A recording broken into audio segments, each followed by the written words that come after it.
Okay, good morning. Good morning, good afternoon, good evening.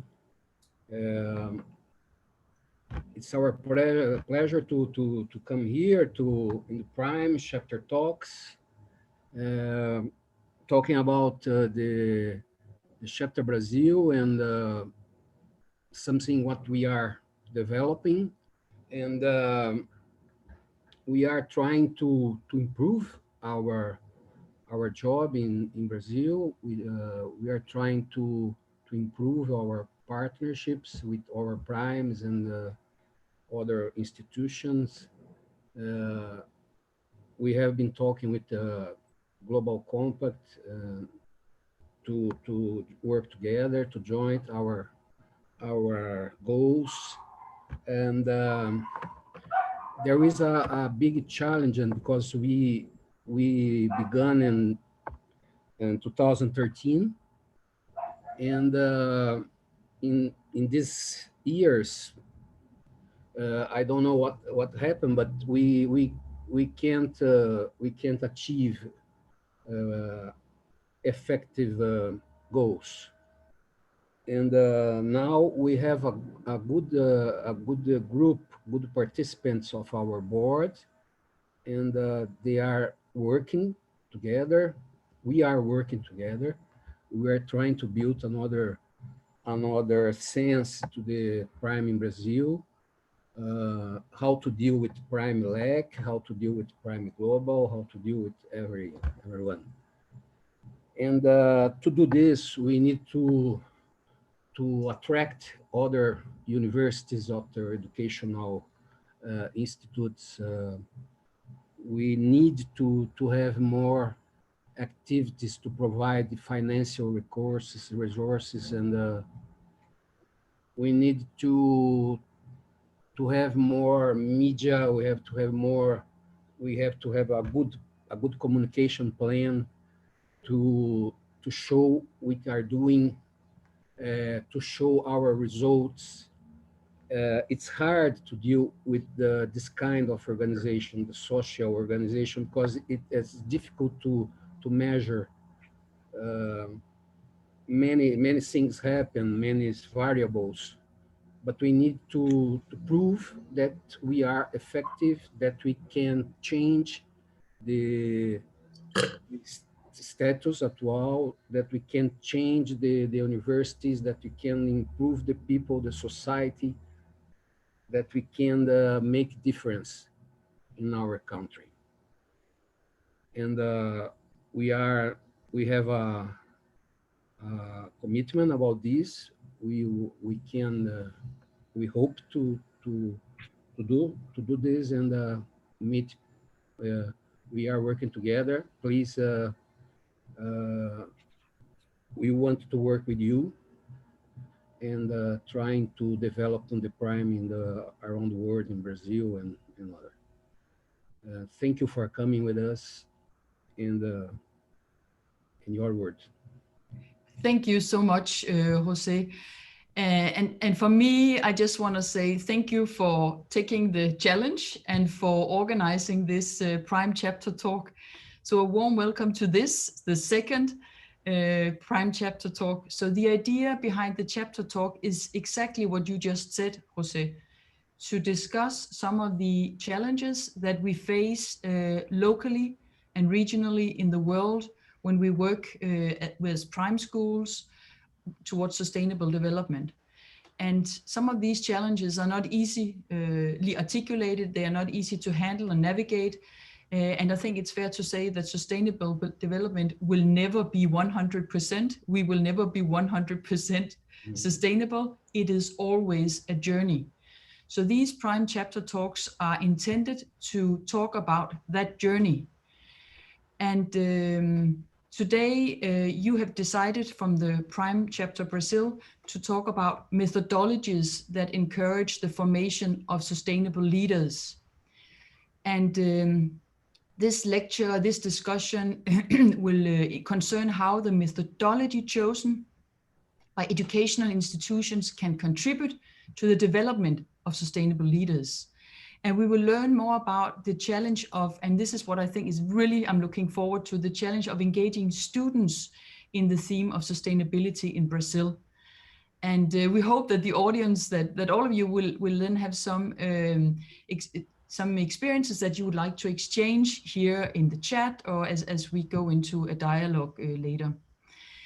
So I'm sure you all know José Antonio Fares here, but you know, let me introduce you anyway, José, because you are doing wonderful job as the chapter chair of Brazil, and engaging the schools in Brazil, and even have a few more schools attending recently. And you are also serving as the superintendent at SESI and EIL, and they're both part of Sistema Fiep in the state of Paraná.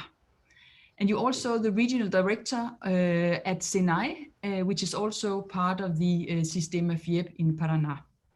And I guess you will introduce your lecturer, your speaker, Giovana Chimentao Punhagui.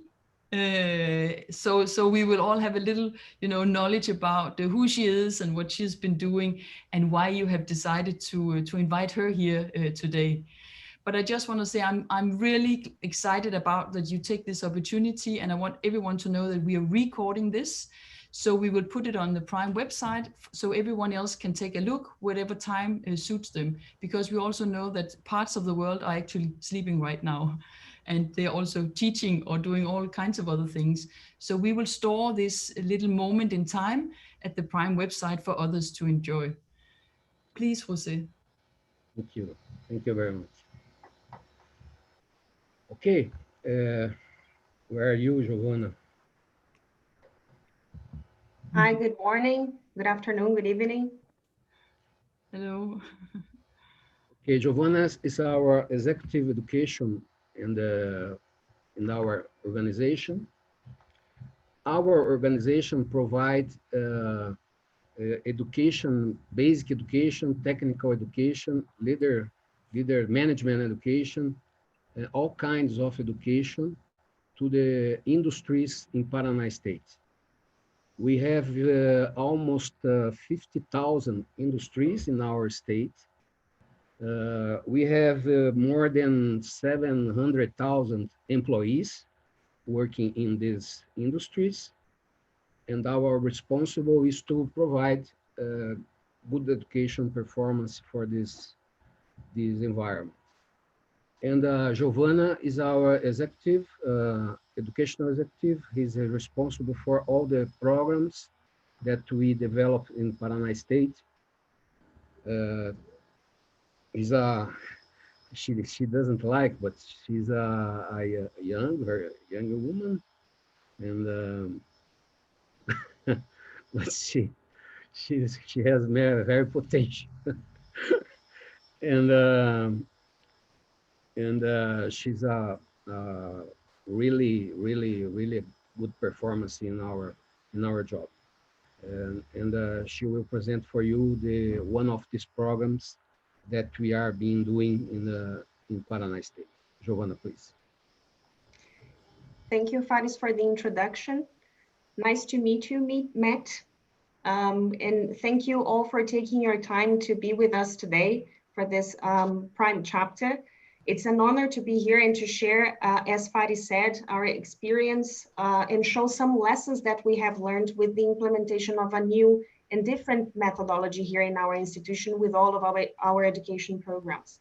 So I'm going to share my presentation here now with you so that we can start our chat.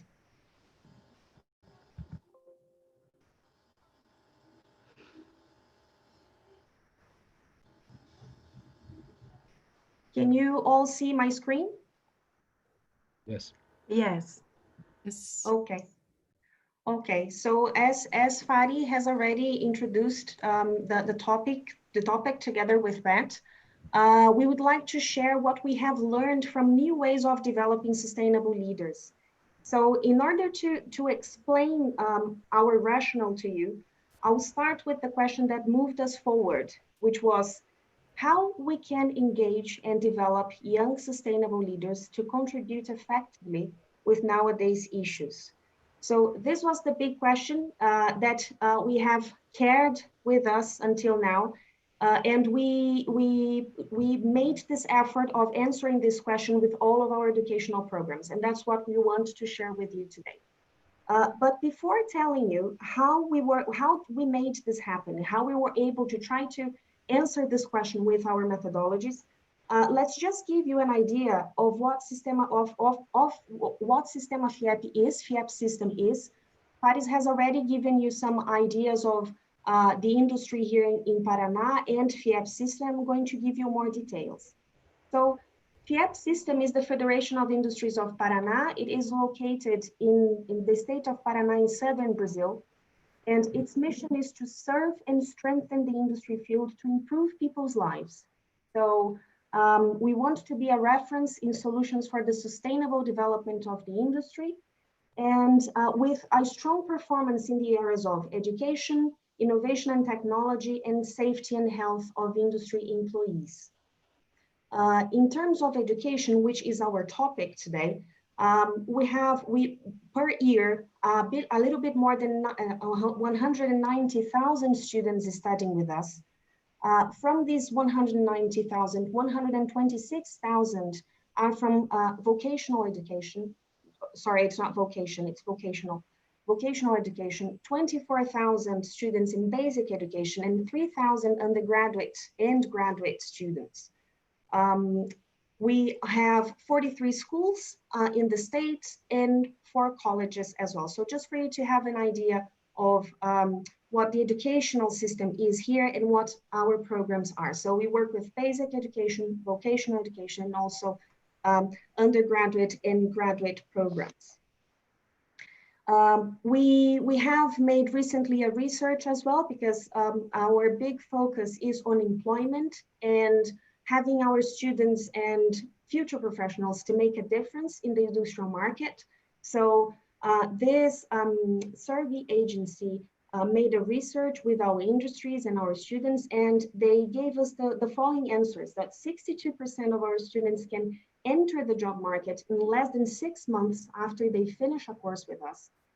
40% are employed in the industry and would not switch sectors. And 34% of our students that finished courses with us were promoted in the last year. So these are very important numbers for us, because they tell us that our focus on employment and our focus on developing students and future leaders that care about sustainability and care about a better future, the methodology has been working somehow. And that's why we want to share our lessons here with you and exchange ideas, make more partnerships so that we can work together.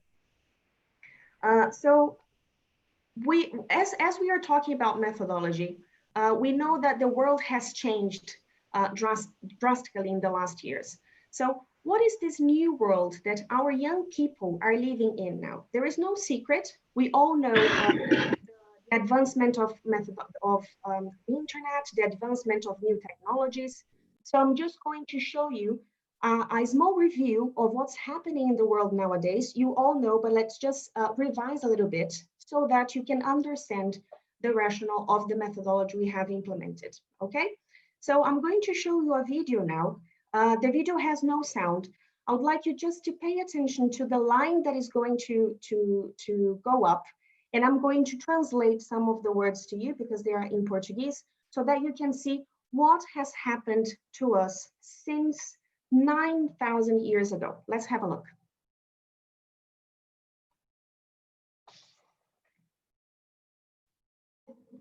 So this is a timeline, and we start 9,000 years ago with the agricultural revolution. And then you can see the line, which has been growing.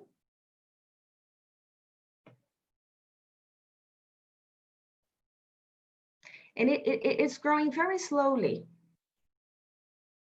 And then if we move forward, we have pottery, and then plow, and then irrigation, and then the first city comes, and then we have metallurgy, and the world keeps growing.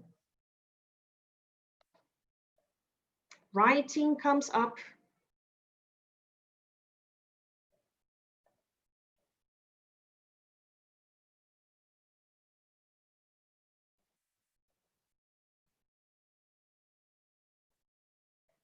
And then in the year 2000, before Christ, we have math that comes up.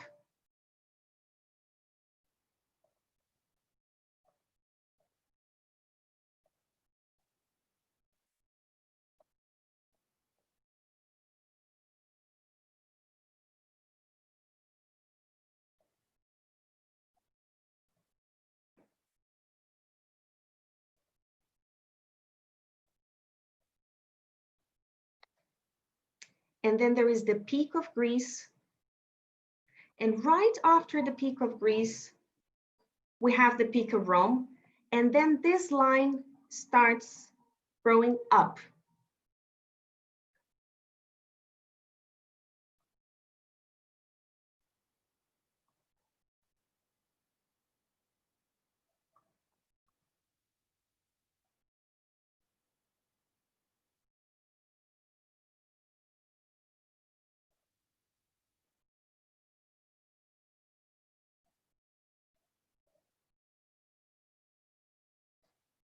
And then we have the second agricultural revolution, motor, railroad, the telephone comes up as well. The industrial revolution, the car, airplane, computer. And then it starts growing exponentially.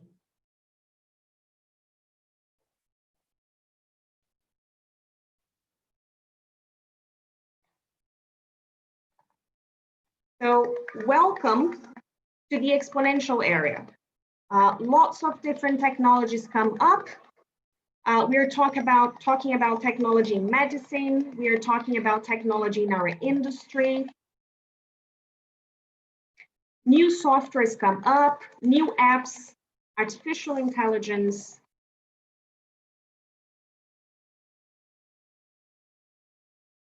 And so on.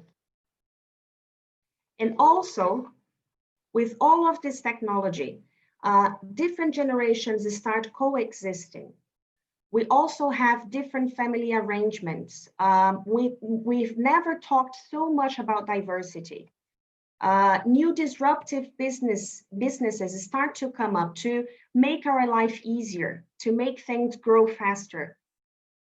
And also with all of this new technology, with the advancement of the internet, we also have lots of environmental problems coming up more often and faster. And then all the world comes to a commitment in which until 2030, we'll have to achieve some goals related to very important themes. So all of this happened in a very short period of time. And it's in this world that our young people are living now. So the world they are living has become more vulnerable, more unpredictable, more complex, and with more needs of adaptation. There is this Brazilian writer, Marta Gabriel, that says that the mental processes that we carry out with the use of new technologies demand new neural connections, cognitive processes that are increasingly complex as the world becomes equally complex and unpredictable. Which means that in the world we are living now, in which students can find information anywhere, they just need to Google the information they want and they get the information, they will need to develop different skills so that they will be able to go to the market and make a difference.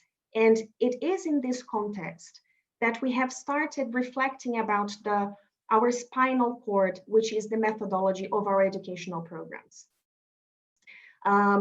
I'd like to share with you today as well this research that was developed by the World Economic Forum called Global Talent Trends. They have interviewed companies all around the world, and 80% of these companies said that soft skills are increasingly important to the company's success. So the rise of automation and the rise of artificial intelligence means that hard skills alone are no longer enough to be successful. In order for the companies to be successful and for us to make a difference and get the society to become more sustainable, we need our students to develop soft skills. And then LinkedIn Learning also launched this research telling the skills companies need most now in 2019. And these are some of the soft skills that appear. So creativity is one of them, persuasion, time management, solving complex problems, for example, emotional intelligence, negotiation, and so on. So with all of this context, in our case here at FIAT System, we decided to focus on methodology because we believe that methodology is the spinal cord of any education system. If we change the way we look at our curriculum, if we change the way we deal with the students, making them become the center of learning, then we can make a difference. So having this in mind, we established 4 different pillars so that we could start our planning with these 4 pillars, which are learning by doing. So students learn by putting their hands on what's going to happen, by thinking about what they're doing. Protagonism, so they need to be the owner of their own learning. Autonomy, so that by the end of a course, by the end of an educational program, they'll be able to walk with their own, on their own shoes.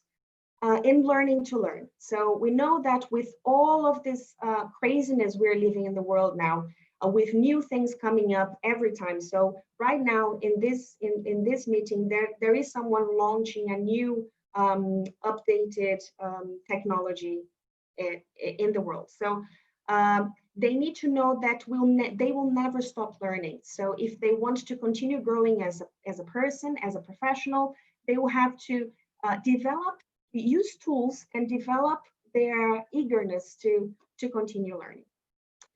Well, by having these 4 pillars, we established some premises that we knew would be important to change the way we were dealing with methodology and make a difference in the students' lives so that they could become better professionals and better people. So this is a picture of some of our basic education students.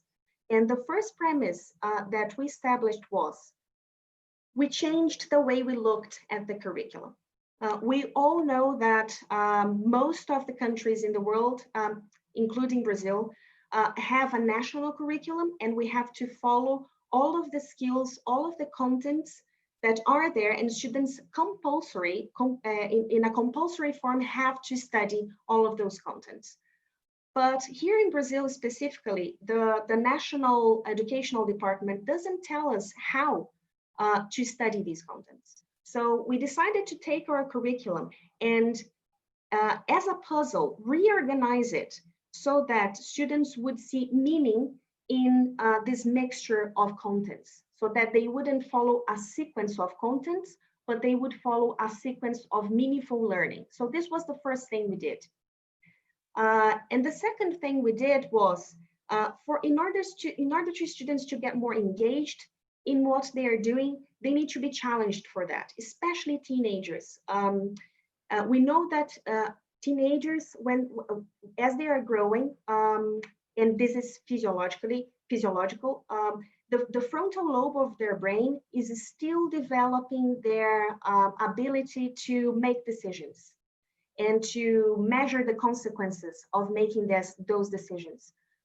So because of that, they tend to take more risks, and they tend because of the level of dopamine is low, they tend to get more demotivated very easily. So in order to get them motivated, to get them challenged, to get them moving forward, we need to elevate the level of dopamine and ask them to take more risks. But all of these need to be meaningful for them, and they need to be rewarded for that. So taking this physiological situation the young people are in, we decided to include challenges in our methodology. So we changed from a more teacher-centered methodology to a student-centered methodology, and we started applying the project-based learning skills. So students start a term with a challenge that comes from outside, and they study this challenge until the end of the term, where they have to present the solution for this challenge. And all of the subjects and all of the contents are all related to the challenge they are studying at that term.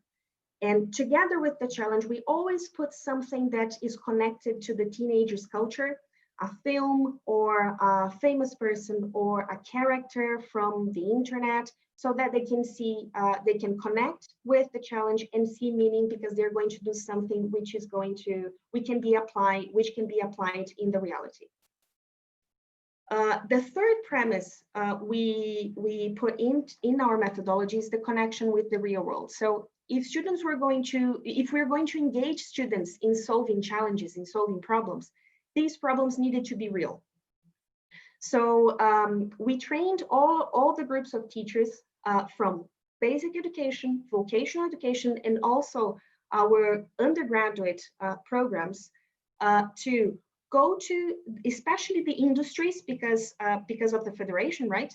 Especially the industries or problems they could see around in the neighborhood or society, and bring them to the classroom. So teachers would get this problem, transform this problem into a big question, and then launch this question to the group.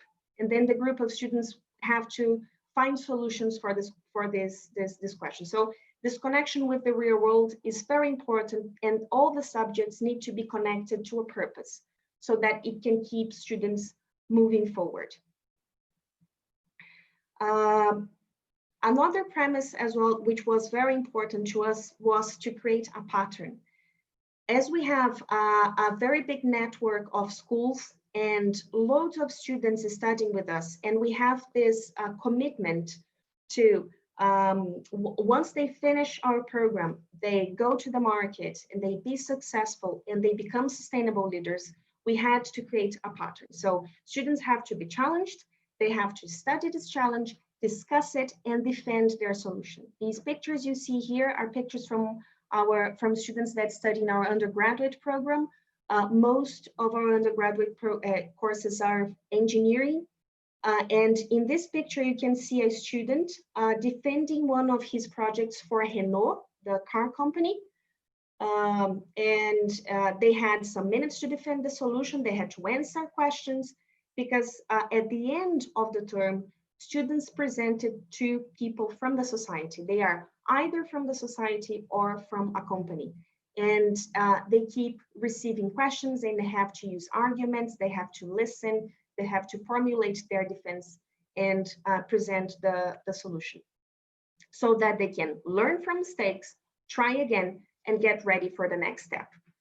So we have also changed our assessment, our ways of assessing students, so that they could understand that making mistakes is good for their learning process.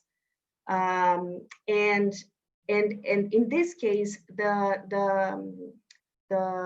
role of the teacher changes as well, because the teacher is not the one who gets who knows all of the knowledge. The teacher is the one who's going to facilitate all the process and give the students the tools they need in order to develop their learning. Another very important premise that we applied as well is the school environment. In this picture, you can see that there are no desks in the classroom. There is a round table, and students are studying in teams. So all of our classrooms in basic education don't have any desks. They have tables like these, so that students can learn how to work in teams. They can learn how to listen to each other, how to defend their position, how to collaborate, how to become more creative and find a solution for the problems they have, and make decisions.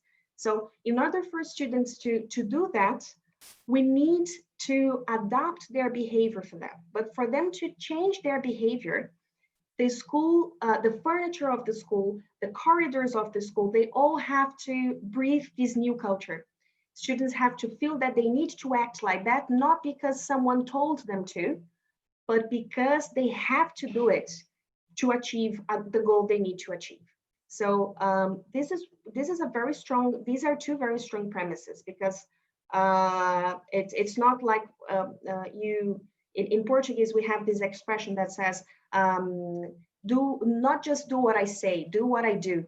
See what I'm doing, and then I want to be your good example. So that's what we've been doing in the schools. We've changed the furniture as well, and the environment of the school, so that students would feel that they needed to change their behavior so that they would be able to achieve the goals.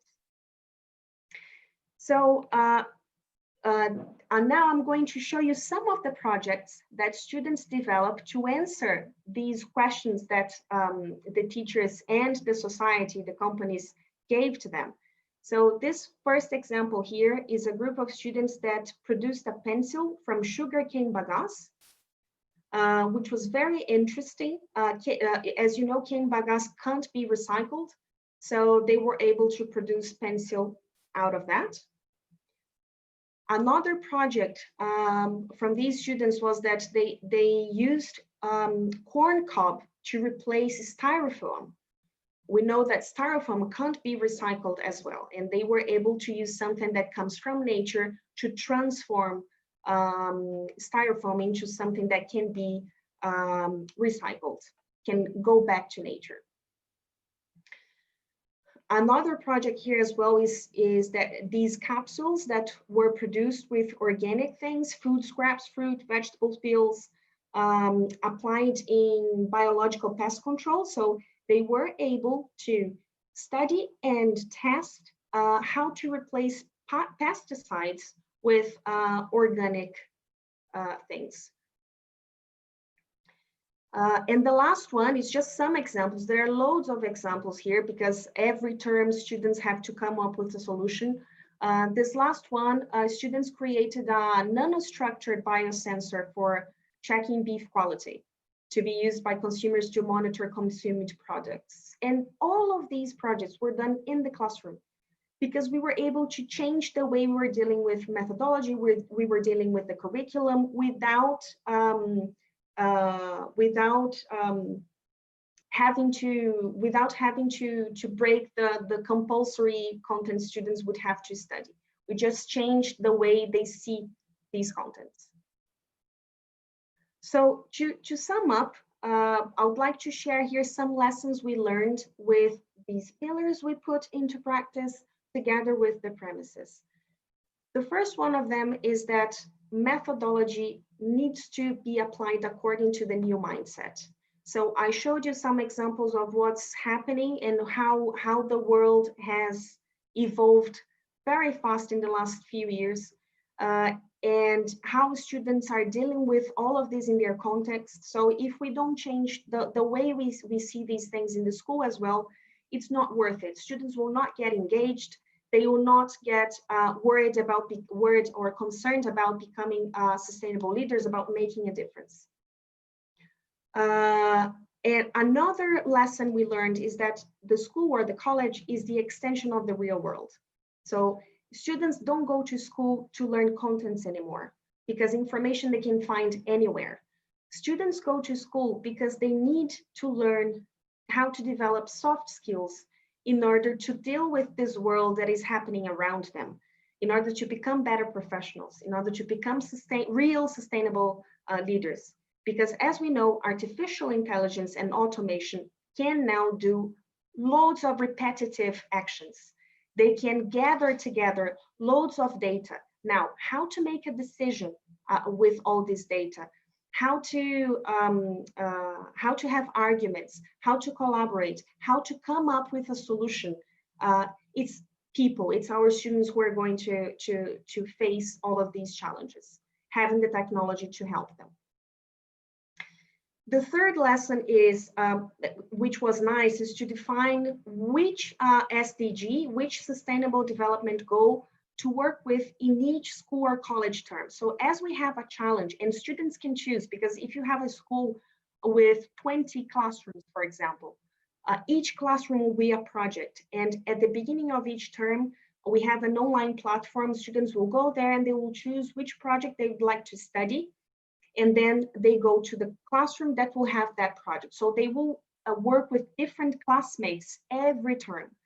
And every term, they're able to work with a different SDG as well, because we try to make this link, and it's something that worked for us. Teacher training is key. So if you want this new methodology and things to be successful, you need to bring teachers with you, to train them, to make them believe that this is going to work, because they are the ones who are going to facilitate students' knowledge, facilitate students' learning. So new teachers that come to our institution, they are trained, they receive a course, and teachers that are ongoing, that are in our ongoing courses, they also from time to time receive training as well, and support from our pedagogical teams in the schools. And the last lesson we learned is culture change. So if we want students to change and to develop soft skills so that they can become more sustainable leaders, the school needs to breathe this new culture. So teachers need to be able to do that. The pedagogical team, the corridors of the school needs to be open to society and to the market as well, for them to interact with society. So these are the lessons we learned, just to sum up. And in order to finish my presentation here, and to be open to questions or exchange ideas, or be able to talk more about it, because this is something we like very much. And I'd like to finish the presentation with a quote by Fernando Pessoa. Fernando Pessoa is a very famous writer here in Brazil, a poet. And he says that the three things remained of everything: the certainty that it was always starting, the certainty that it was necessary to continue, and the certainty that it would be interrupted before finishing.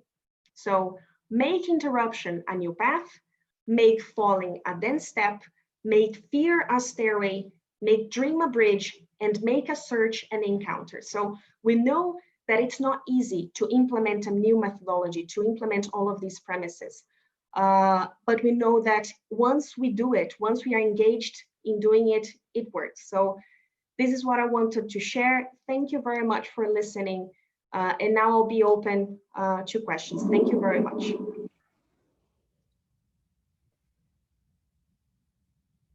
Thank you very much for this, Jose. Will you take the questions, or maybe I could start asking one question? Thank you, Giovana, for this wonderful presentation and very inspiring presentation, and not least impressive what you seem to have been doing across all your programs. That is surely an inspiration for the rest of us.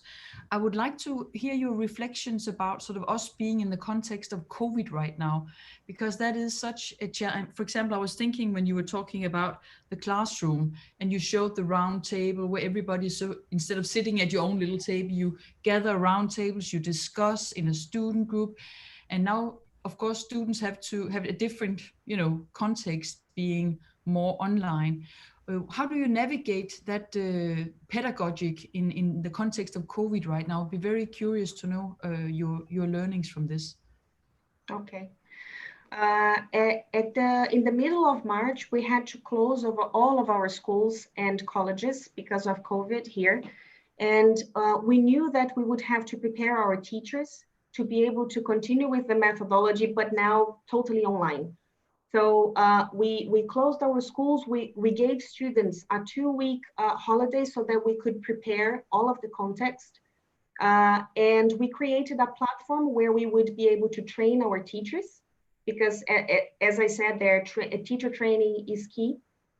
And then we gave our teachers some online tools so that they could be able to continue the work with the students. So here in the company, we use Microsoft Office 365.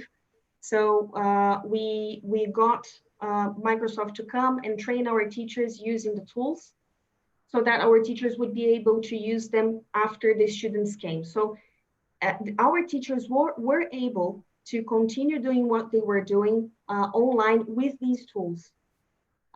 We also allowed them to use WhatsApp with our students, because we knew that some of our students wouldn't have internet connection so much available, but we know that almost all of them have smartphones. So teachers would be able to interact with them via WhatsApp. And also, with our students would be able to come to the school, get the activities back home. Our teachers and also our pedagogical coordinators would call these ones that wouldn't be able to have a good internet access to continue the work. So we didn't stop. We just gave those 2 weeks holiday, and then students started lessons normally again. So WhatsApp teaching. That's the WhatsApp teaching. That must be a very challenging and way for teachers to sort of reskill themselves, almost, as you also indicate, to engage with students, and also very laborsome, I guess. Very what? I'm sorry. Very sort of demanding of the individual teacher. Yes, it is demanding, and that's why it's important that the company gives support to the teachers, because they had to switch from face-to-face teaching to online teaching. So we have a pedagogical coordinator and the principal of the school in all of our schools. So they were responsible for checking if all the teachers had the resources they needed, and sometimes they would enter the online classroom to see if everything was going well. So this support is very important for them. Yeah. Yes. No, thank you, Giovana. I can see Carla Ricci has posted a question. Carla, maybe you will, what's it called? Turn on your video, and maybe you would like to raise the question yourself.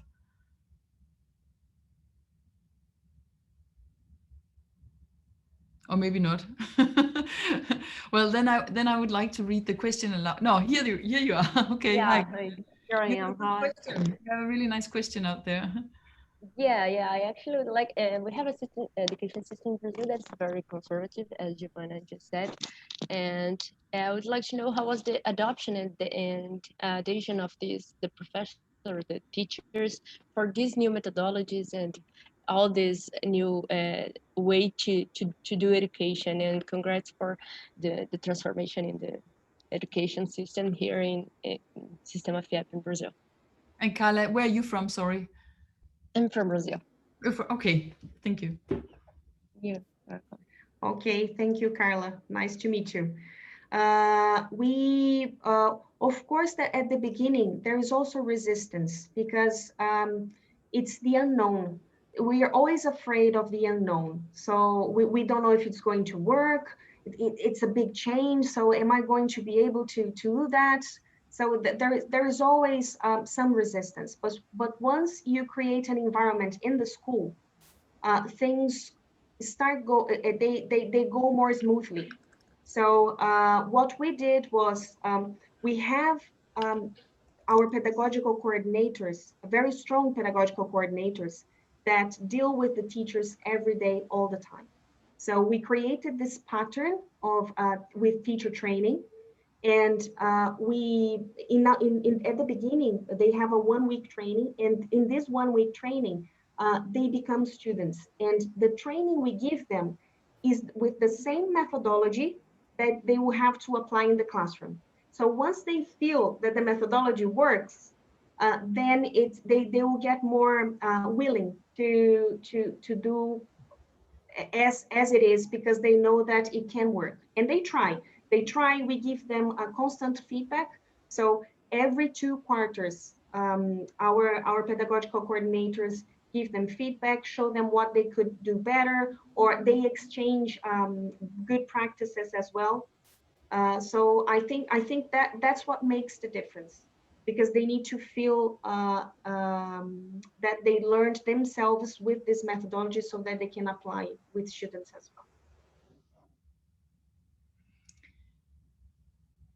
Any more questions? Because if not, then I have like 10 questions here on my own sheet. So I'll be happy to continue. But if anyone else wants to engage, please just join. I would like to hear you talk more about the assessment, Giovana, and also the exam, because I think this is something we are lacking to take care of when we're talking about how do we integrate sustainable development into the classroom. So we're so focused on the classroom that we forget if students are not measured, you could say, or if they're not examined after being in that classroom or wherever the teaching is going on, then many students may not take this seriously, and many teachers may not take this seriously, or even by not even asking it as an exam question, how, you know, some sustainable development part of a question, then you also as a teacher show you this is not really serious, but the real stuff, that's the other part of the curriculum. So how do you work with the examination here? I would be very interested to know. Our assessment program has two parts. The first of them is that we know that when students finish the program, they will have to face, well, they are facing reality now, but they will have to face a system, at least in Brazil, that has exams. So in order to get to, if they want to do an undergraduate program, they'll have to face an exam. They'll have to face exams to get a job, for example. So we know that they'll have to go through that. Brazil has a national exam as well that measures the quality of education in all of the regions of Brazil, and all of our students do it. So we also have this as an indicator of quality here.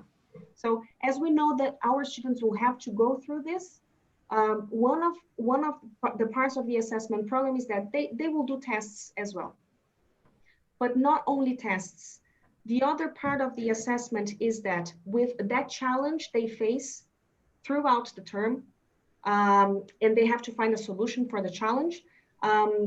During the term, they are assessed in groups. So there are some tools you can use to assess students in groups, even online.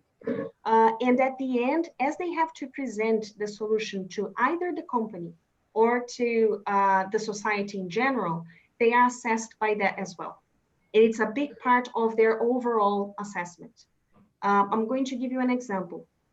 Fares was the one who challenged us to do it in the undergraduate program, saying, look, if we're doing it in basic education and vocational education, let's do it let's finish the cycle. So we started with our undergraduate program as well. And in one of our engineering, the software engineering groups, one of our students was already in the market, working there, and he brought a challenge from his company. They had to create a software to optimize part of their production sector.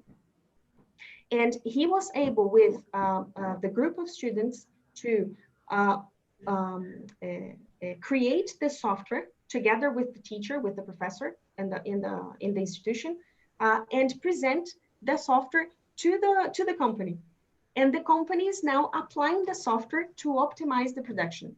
This is fantastic. This is fantastic. And this is what we really want our students to learn, things from reality. And this software that they produced was assessed, and they received their part of their grade was because of the solution they gave to the company. That's a very, very nice, wonderful example of how practice and students can actually benefit from one another. Just seeing if there are any more questions, or José, if you want to ask a question. No questions, but congratulations to Giovana. We are trying to do always improving our job, and we have many problems. To implement these changes, it's a hard work.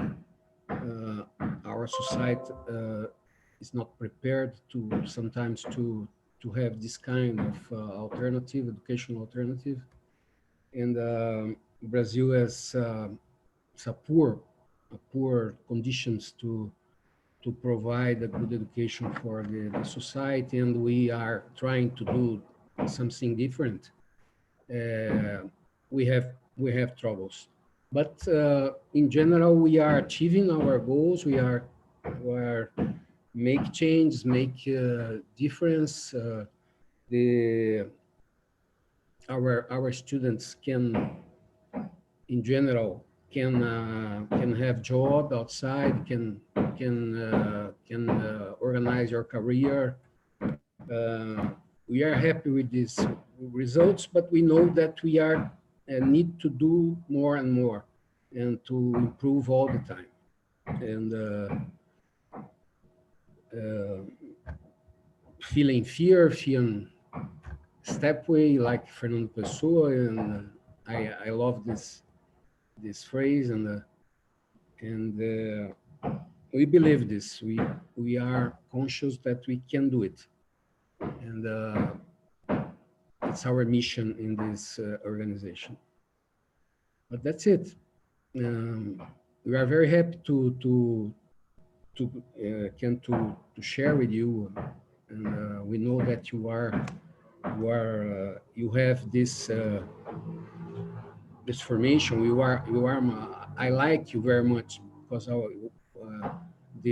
when I talk to you, I can feel that you have a commitment. You have a serious proposal, and I would like that you can continue have information about our job.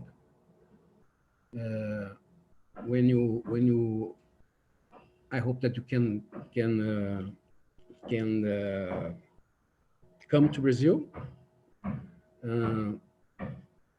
It will be very important for us. We can discuss about this.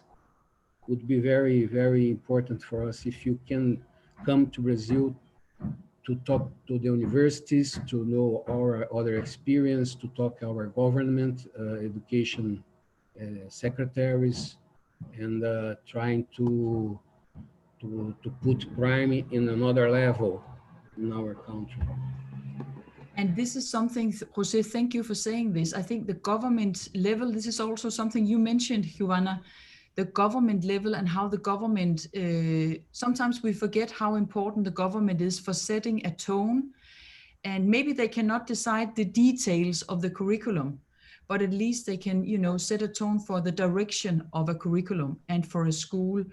And I think then we can talk about impact and scale if we can reach the ministries of education in some countries.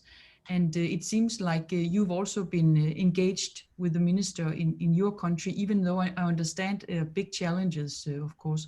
I would also love to hear your students and how why they select to come to you. It's not difficult for me to understand, but it would be wonderful also to talk to some of the students to understand what they think is so valuable and what they take with them into practice from that particular pedagogy that you have developed of engaging him.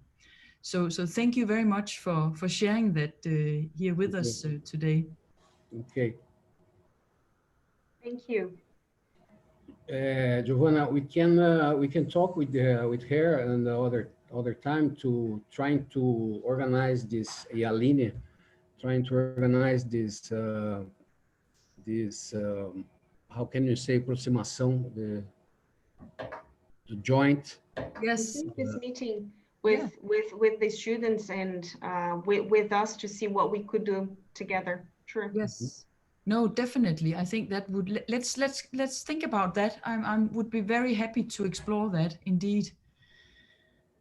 Yes, but then I want to say thank you so much for this conversation. I really enjoyed it, and thank you for such a wonderful presentation, Giovana. Very clear, to the point, with a lot of good examples. I really enjoyed that, and congratulations with having reached so far. I know there's still a long way ahead of us on the journey.